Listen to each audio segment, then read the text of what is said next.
We have the privilege of being in this universe for a few decades, and during that time it is an enormous privilege to be able to understand something about the universe in which we live, why we're here, why we were ever born, where we come from.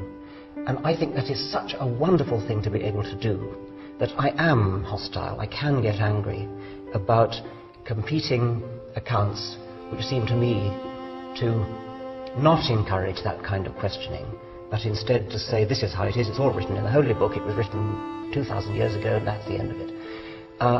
I think that deprives people. I think that is such a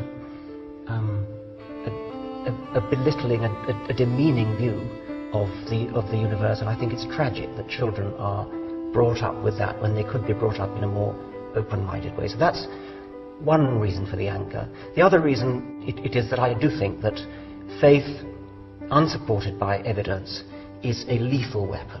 Well, it doesn't have to be, of course it doesn't have to be, but it can be. It's a weapon because possibly unscrupulous people can get hold of often young men and use them as weapons, use them as human bombs. The only reason they can be deployed as human bombs is that they have been brought up from childhood onwards to believe implicitly, without question, that whatever the particular religion is, the details don't matter.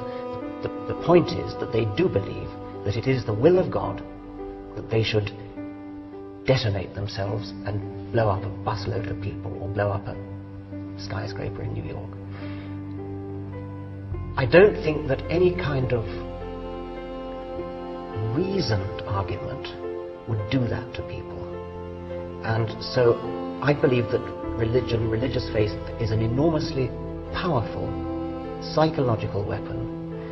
It isn't always used for the bad, of course, but the fact that it can be used for the bad makes me want to cut it off at the roots, and at very least to stop the inculcation into children of the idea that there is something virtuous in faith.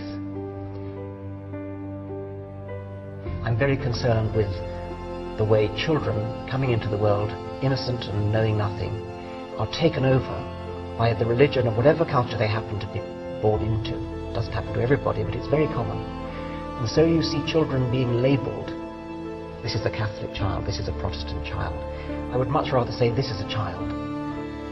Perhaps you could say this is a child of Catholic parents, or this is a child of Protestant parents. But to tie a label around a tiny child, this is a Catholic child, when the child is clearly too young to know what it thinks about the transubstantiation, or whatever it is that differentiates Catholics from Protestants.